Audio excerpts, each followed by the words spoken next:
Good morning.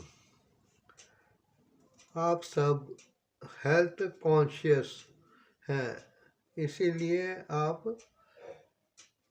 Health से related videos देखते हैं और उनका अनुपालन भी करते हैं, उनको फॉलो करते हैं। ठीक है। अब देखिए,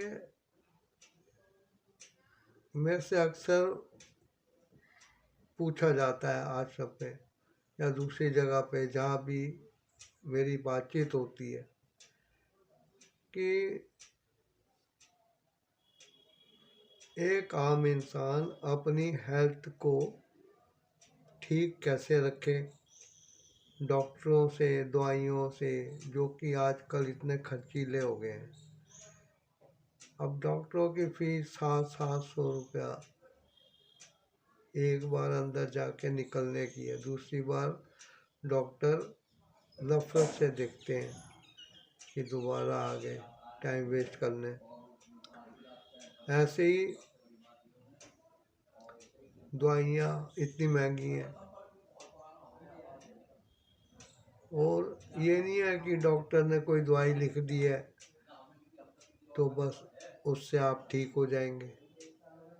डॉक्टर भी सट्टे मारते रहते हैं, उनके पास एमआर आते हैं, उस हिसाब से वो दवाइयाँ लिखते हैं और दवाइयाँ बार बार बदलते हैं।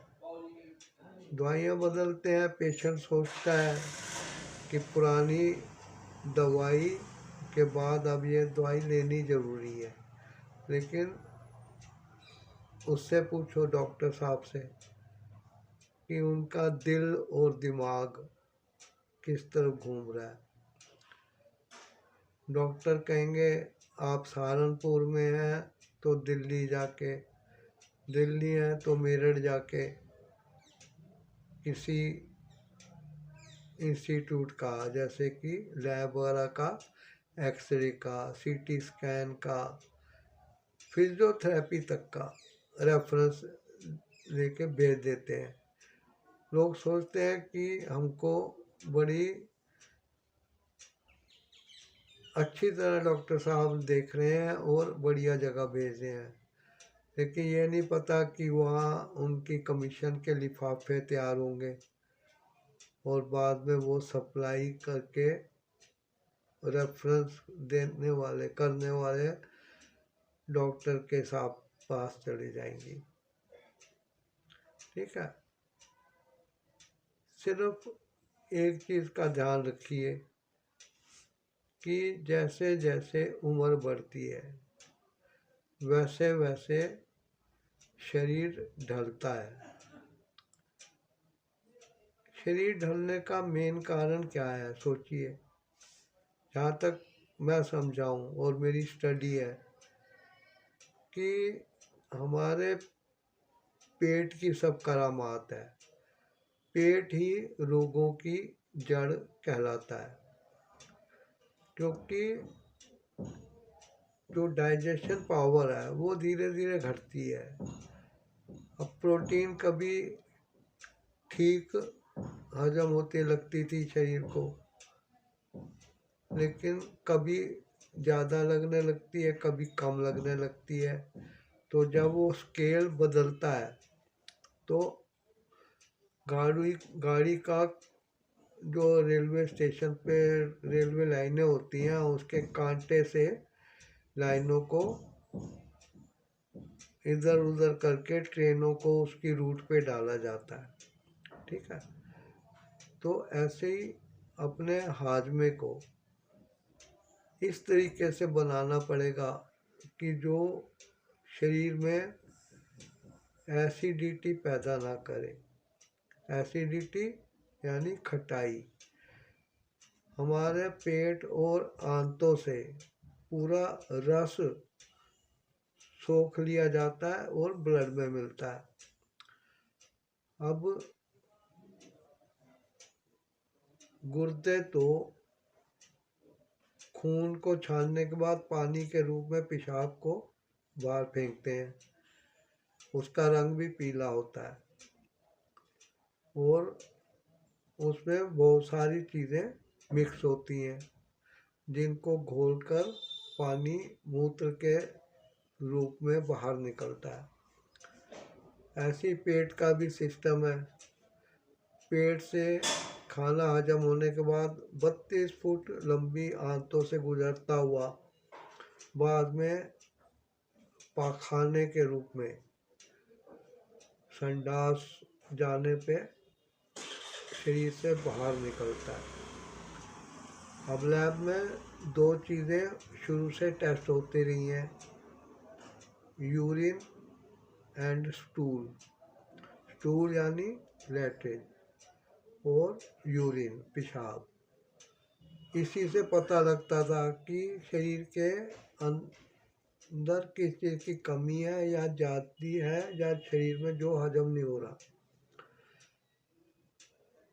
अब अगर शुगर पेशेंट ब्रेकफास्ट में सिर्फ दही या दाल या सब्जी ही ले और रोटी पराठे अनाज चावल वगैरह बंद कर दे, फिर देखें कुछ दिनों बाद उसके ब्लड की रीडिंग क्या आती है।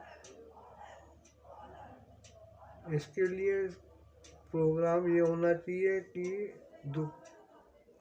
सुबह का जो ब्रेकफास्ट है उसको 12 बजे तक ना ले। 12 बजे 1:30 बजे एक कटोरी दही, एक कटोरी दाल, सब्जी वाला जो भी है वो लें। चाय लीजिए आराम से, दूध पीजिए आराम से, लस्सी पीजिए आराम से, ठीक है, लेकिन रोटी मत लीजिए। मीठे से बनी हुई चीज़ें जब हजम नहीं होती हैं तो उनसे लगाव छोड़ दीजिए, ठीक है। चाय भी फीकी लीजिए, मिठाइयाँ बंद कीजिए, हलवे की जगह उपमा खाइए, सूजी अंदर जाएगी, आपके नमक जाएगा। पानी जी भर के पीते रह सकते हैं और उसके बाद रात को 8:30-9 बजे जाके एक रोटी, फिर दाल सब्जी दही जो कुछ लेना चाहे वो लीजिए, ठीक है। रोटी की मात्रा आप ऐसे कम करेंगे तो शरीर में एसिडिटी जो बनती है जो कि ब्लड में मिक्स होके ब्लड के द्वारा हर सेल को जाके टच करती है और उन्हें ख़राब करती है। इसी से रोग होते हैं। हमारा शरीर एल्कलाइन के लिए बना है, एसिड के लिए नहीं। क्षार होती है जिसमें कि मीठा सोडा, 1 गिलास पानी में आप 2 चुटकी मीठा सोडा घोल के पी जाएं, इससे आपके पेट की बहुत एसिडिटी कम होगी। किसी दिन पानी की बाल्टी भर के बैठ जाइए और एक एक गिलास धीरे धीरे पीते रहिए, पीते रहिए, पीते रहिए, पीते रहिए, जब तक कि एकदम उबेक आएगा और पूरा खाया पिया मुंह से बाहर निकल जाएगा। इससे भी शरीर की शुद्धि होती है। उपवास करने से, पानी पे रहने से, रस आहार करने से शरीर के दूषित पदार्थ सब शरीर से बाहर निकल जाते हैं। आप देखिए जब आपको भूख लगती है तो आप भूख को सहते हुए जब थोड़ी बाद देखते हैं तो आपको पता लगता है कि भूख है ही नहीं। अब वो भूख लगी थी पर कहाँ गई।